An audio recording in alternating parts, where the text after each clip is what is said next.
Salve, salve, alunos! Hoje a nossa aula de biologia é sobre os fungos.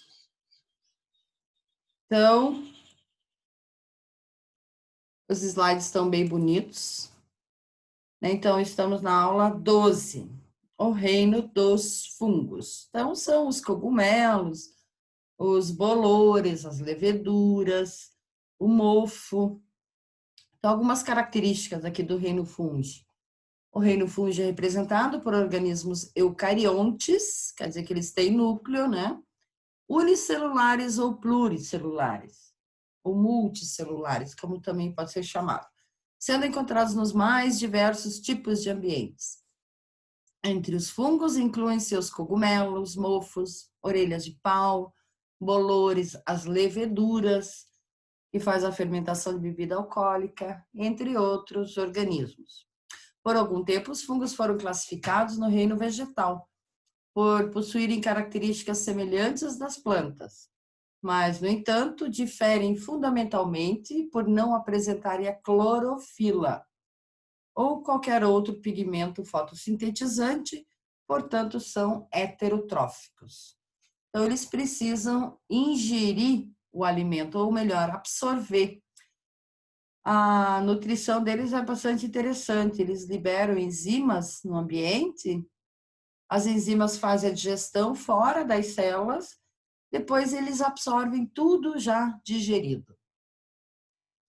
A maioria dos fungos são pluricelulares, com o corpo constituído de hifas, mas há alguns unicelulares, cujo principal exemplo são as leveduras. Sua reprodução pode ser sexuada ou assexuada.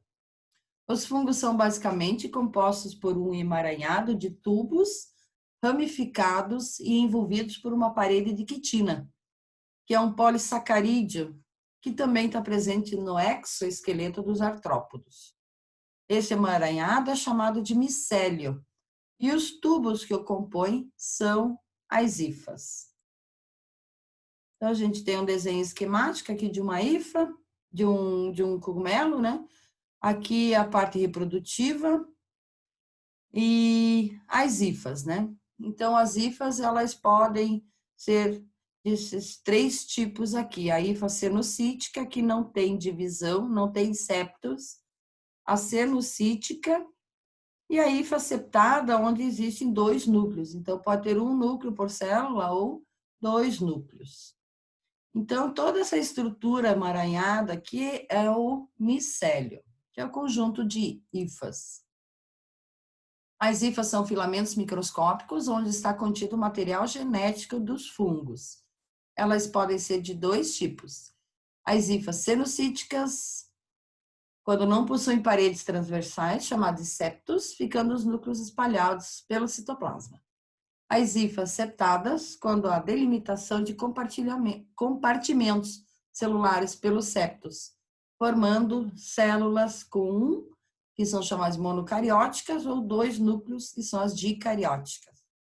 Todavia, a compartimentação é incompleta, porque os septos possuem poros, que permitem a comunicação entre as células vizinhas. Então, novamente, as hifas, né? Hifa septada e hifa cenocítica, que não apresentam os septos. Os fungos crescem sobre um substrato, que pode ser um pão, ou uma fruta, um tronco de madeira ou até mesmo outro fungo. Nos organismos mais complexos, o micélio forma um talo ou corpo de frutificação com forma bem definida que caracteriza as diferentes espécies. O chapéuzinho aqui, né? Quando vemos um cogumelo ou um mofo nos alimentos, vemos o talo. Entretanto, no interior do substrato onde ele se encontra, já há uma imensa rede de hifas enraizadas. Quer dizer, a parte subterrânea não, né? Mas a parte submersa no substrato é bem maior do que a parte externa que a gente consegue ver. Os fungos são heterotróficos ou heterótrofos, né? Por absorção, ou seja, eles absorvem os nutrientes que são difundidos no interior de suas células, Para isso, utilizam enzimas que fazem a digestão das substâncias encontradas no ambiente. A reprodução em fungos mais simples, como as leveduras, a reprodução acontece por gemulação ou brotamento. Nesse caso, são originadas gêmulas ou brotos que podem se separar da célula original ou permanecer grudados, formando cadeias de células. Então, aqui a gente tem levedura, né? As leveduras realizando o brotamento, então a gente percebe que tem os brotinhos aqui que se destacam ou não se destacam. Então, esse é o tipo de reprodução assexuada. Em muitos outros fungos, a reprodução é feita através de esporos, que são células haploides, quer dizer que tem a metade do número de cromossomos, apenas um cromossomo de cada par, né? Os esporos liberados pelo fungo no ambiente, ao encontrar condições propícias, germinam e originam um novo micélio, completando o ciclo assexuado. E essa forma de reprodução assexuada é chamada de esporulação. Então, aqui a gente tem um esqueminha, né? Aqui tem o corpo de frutificação, estão liberando os esporos, né? Os esporos caem no ambiente, eles germinam, daí começam a crescer, já formam um micélio e formam o corpo de frutificação ou reprodução. Depois temos o fungo maduro, ou cogumelo maduro. Os fungos mais complexos fazem reprodução sexuada, que é dividida em fases. Então, as hifas são monocarióticas e haploides. Monocariótica só tem um núcleo. E haploides, quando iniciam o processo reprodutivo, se unem formando hifas dicarióticas, com os núcleos organizados em pares, e essa etapa se chama plasmogamia. Depois acontece a cariogamia, no qual os pares de núcleos se fundem e formam um núcleo diploide. Logo em seguida, se dividem por meiose, originando os esporos, que germinam e originam o micélio, completando o ciclo. E esses esporos são chamados esporos sexuais, para diferenciar dos outros lá que são da fase assexuada. Então, aqui a gente tem um esqueminha, né, da reprodução. Aqui o micélio, eles se encontram, né? Duas hifas se encontram, vai ocorrer a fusão dos núcleos, depois a liberação dos esporos, que vão se desenvolver em novos micélios. E volta tudo novamente. Em relação à classificação dos fungos, como tem uma grande diversidade, existem muitas espécies de fungos, eles também foram divididos. Então, aqui a gente tem uma classificação que é mais básica. Existem ainda outras classes de fungos, né? Mas os mais importantes e os que mais caem em vestibular são os quitridiomicetos, os zigomicetos, os ascomicetos e os basidiomicetos. Os quitridiomicetos, na verdade, são fungos que possuem esporos flagelados, quer dizer, tem um flagelo que até serve para se locomoverem. Já os zigomiceto, ascomiceto e basidiomicetos possuem só os esporos sem flagelos. Então, aqui a gente tem a forma de um basídio, um conídeo, um ascósporo, que é chamado de ascos. Isso é dependendo do tipo de reprodução, não, como é o sistema reprodutivo deles. Os quitridiomicetos, constituídos por cerca de 790 espécies, são os prováveis ancestrais dos fungos. Vivem em meio aquático e em solos úmidos, próximos a represas, rios e lagos.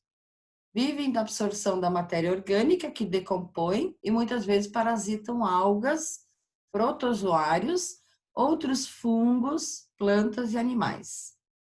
Algumas espécies causam considerável prejuízo em plantas de cultivo, né, como a alfafa e o milho. Então, aqui a gente tem uma microfotografia de um Chytridium miceto.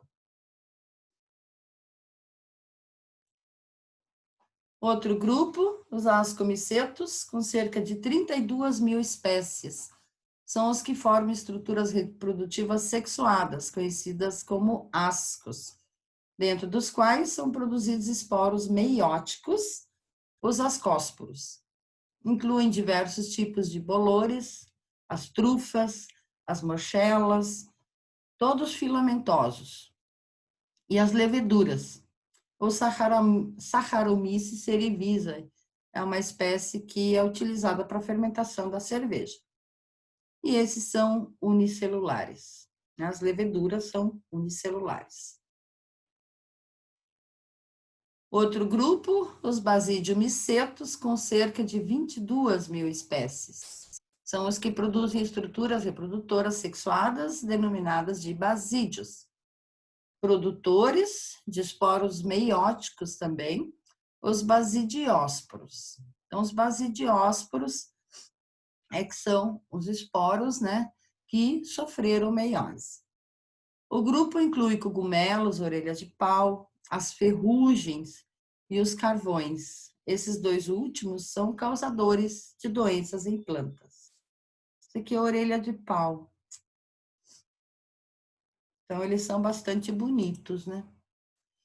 O outro grupo, os zigomicetos, com cerca de 1.000 espécies, são fungos profusamente distribuídos pelo ambiente, podendo atuar como decompositores ou como parasitas de animais. Os mais conhecidos é o Rhizobux stolonifer, é o bolor que cresce em frutas, pães e doces. Seu corpo de frutificação é uma penugem branca que lembra filamentos de algodão, recheados de pontos escuros que representam os esporângios. Então, isso aqui a gente vê bastante, né?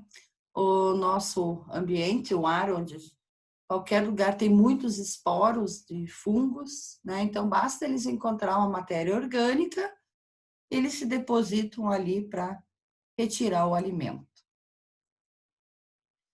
E os deuteromicetos, ou fungos conidiais, que já foram conhecidos como fungos imperfeitos, constituem um grupo de fungos que não se enquadra nos dois anteriores citados. E muitos deles, a fase sexuada não é conhecida, ou pode ter simplesmente simplesmente foi perdido ao longo do processo da evolução. Então, de modo geral, reproduzem-se assexuadamente por meio de produção de conidiósporos.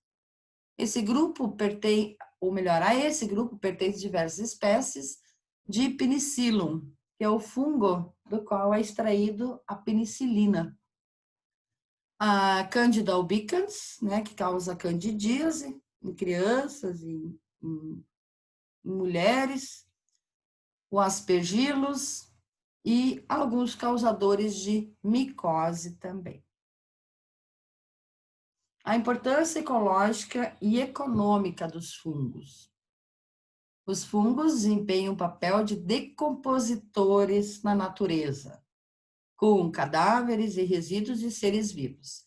Então, se cai uma folha, quando a folha, como a gente chama de apodrecer, na verdade é o processo de decomposição, causado então por fungos e bactérias. Uma parte dos sais resultantes é destinada para a sua nutrição, a fim de absorver somente uma parte para a sua nutrição, a outra fica no ambiente. E é dessa forma que os fungos colaboram para a renovação e reciclagem de materiais do solo e na água, exercendo um papel bastante importante para o desenvolvimento sustentável. Então, eles são muito importantes, né, em relação a vários aspectos. Presentes em rochas, seres vivos, materiais em processo de decomposição, papelão, paredes, sapatos e roupas, Os fungos desempenham um papel importante na economia. O interesse comercial desses organismos vem aumentando consideravelmente nos últimos tempos. Com os estudos cada vez mais avançados, empresas e investidores enxergam no fungo uma forma de aumentar a sua renda. Isso porque eles são utilizados em diversos setores, do gastronômico ao farmacêutico. Estima-se que cerca de 200 tipos de cogumelos, ou espécies, né, são usados na alimentação humana. Como, por exemplo, temos o champignon, utilizado em estrogonofe, o shiitake e o shimeji, né, outro cogumelo proveniente da cultura oriental. O levedo, proveniente dos fungos, é bastante utilizado na produção de bebidas alcoólicas e de pães. São os fermentos, né?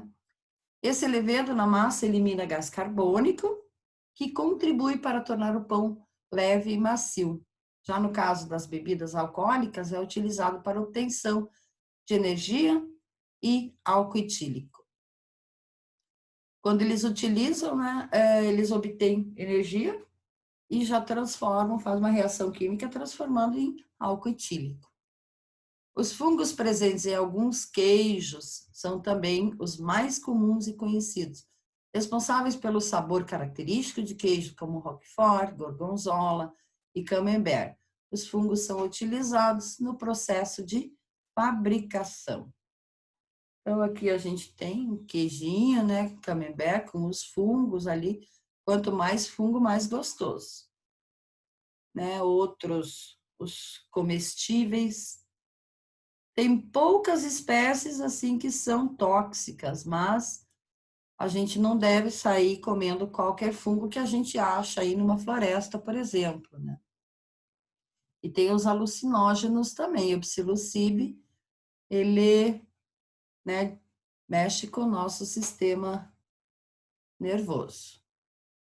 A indústria farmacêutica, a sua utilização não para por aí. Alguns fungos produzem toxinas poderosas que vêm sendo objeto de pesquisa farmacêutica. O mercado já conta com alguns antibióticos e medicamentos produzidos com fungos. Foi em 1920 que os cientistas descobriram as propriedades farmacêuticas de alguns tipos de fungo. E uma das substâncias mais conhecidas está concentrada no fungo chamado Penicillium, que deu o nome a um dos primeiros antibióticos conhecidos. Na verdade, foi uma descoberta por acaso, né? O Fleming, o médico, ele tinha essas plaquinhas aqui com cultura de bactérias, aí ele esqueceu de tampar, de fechar, e foi viajar. Aí, quando ele voltou, ele percebeu que as bactérias estavam mortas. Aí ele descobriu que o fungo conseguia eliminar essas bactérias. As micorrizas. As micorrizas é uma associação mutualística, quer dizer, vai fazer bem para ambos os organismos, que acontecem entre fungos e as raízes da maioria das plantas vasculares, né? Aquelas que têm os vasos, xilema e floema, que são aquelas que possuem vasos condutores de seiva. Os fungos aumentam a capacidade de absorção de nutrientes das plantas, ao mesmo tempo que elas oferecem açúcares e aminoácidos imprescindíveis para a existência dos fungos. Então, vai haver uma troca, né? Ou seja, ambos, fungos e plantas, são mutuamente beneficiados. Isso porque os fungos nutrem as plantas e elas, por sua vez, durante a fotossíntese, produzem carboidratos, os açúcares, né, que são assimilados pelo fungo. As micorrizas absorvem nutrientes do solo e os transmitem às plantas. Dessa forma, as plantas absorvem mais facilmente a água e os sais minerais, e por isso são capazes de se desenvolver melhor e de resistir às doenças, bem como às alterações climáticas. Na medida em que os solos pobres podem ser enriquecidos com os fungos, a micorriza tem sido utilizada na agricultura com o objetivo de garantir a sua sustentabilidade. Além da sua importância no aumento da produção, a utilização da micorriza pode reduzir a utilização de fertilizantes e venenos. Elas podem ser mais resistentes à seca e são capazes de restaurar ecossistemas degradados. Por esse motivo, a micorriza tem uma forte expressão ecológica. E as micorrizas são divididas em grupos, né? As ectomicorrizas e endomicorrizas. As endomicorrizas, mais abundantes no reino vegetal, e estão presentes em 80% da população de vegetais, né? E aí, predominantemente, o fungo do filo Zygomicota. As ectomicorrizas são mais comuns em regiões temperadas, em algumas espécies de árvores e arbustos, e predominam o filo Basidiomycota e Ascomycota, ou Basidiomyceto e Ascomyceto. Então, aqui a gente percebe, né, como os fungos e as raízes se unem, fazendo essa associação, né, se unem às hifas, e tem essa troca mutualística. Também uma fotografia, né, das micorrizas nas raízes de plantas. Agora, os líquens, né, também é uma associação mutualística, mas entre fungo e alga. Então, onde a gente vê nos troncos de árvores esses filamentos aqui, tem vários tipos de líquens, né? Tá indicando que o ar é um ar limpo, né? São bioindicadores de ambiente. Então, os líquens são associações simbióticas de mutualismo entre fungo e alga. Os fungos que formam líquens são, em sua grande maioria, os ascomicetos, com 98%, sendo o restante basidiomiceto. As algas envolvidas nessa associação são as clorofícias e as cianobactérias. Os fungos dessa associação recebem o nome de micobionte e a alga fotobionte, que a alga faz a fotossíntese, né? Então ela produz o açúcar, fornece para o fungo. Como o fungo não faz fotossíntese, ele não recebe açúcar, então vai receber o açúcar da alga. E por sua vez, a alga recebe os sais minerais do fungo, pois é o organismo fotossintetizante da associação. A natureza dupla do líquen é facilmente demonstrada através do cultivo separado de seus componentes. Na associação, os fungos tomam formas diferentes daquelas que tinham quando isolados. Grande parte do corpo do líquen é formado pelo fungo. Então, aqui a gente vê umas hifas de fungo, né? E as algas ali, uma alga unicelular. Provavelmente uma clorofícia. Normalmente existem 3 tipos de talo em relação ao líquen, né? O crostoso, e o talo é semelhante a uma crosta e encontra-se fortemente aderido ao substrato. É muito raro a gente ver essa coloração aqui, a gente vê mais para um verde claro, um cinza, né? Então, os líquens desse tipo, eles ficam bem aderidos, né, aos troncos de árvore. Aí temos o folhoso, o talo é parecido com folhas, né? Ele se destaca com mais facilidade. E o fruticoso, o talo é parecido com arbusto e tem posição ereta. Então, isso aqui é bem comum a gente encontrar aí nas matas. O habitat. Os líquens possuem ampla distribuição e habitam as mais diferentes regiões. Normalmente, os líquens são organismos pioneiros em um local. Quer dizer, se tem um ambiente que foi degradado, que não tem mais vida nenhuma, os líquens são os primeiros, né? E eles conseguem se desenvolvem ali e fazem com que aumente a biodiversidade naquele ambiente, pois sobrevivem em locais de grande estresse ecológico. Podem viver em locais como superfícies de rochas, folhas no solo, nos troncos de árvores, picos alpinos, então em muitos ambientes, né? A importância econômica, os líquens produzem ácidos que degradam rochas e ajudam na formação do solo, tornando-se organismos pioneiros em diversos ambientes. Quando a associação é com uma cianobactéria, os líquens são fixadores de nitrogênio, sendo importantes fontes de nitrogênio para o solo. E os líquens são extremamente sensíveis à poluição, servindo de bioindicadores de poluição, podendo indicar a qualidade do ar e até a quantidade de metais pesados em áreas industriais.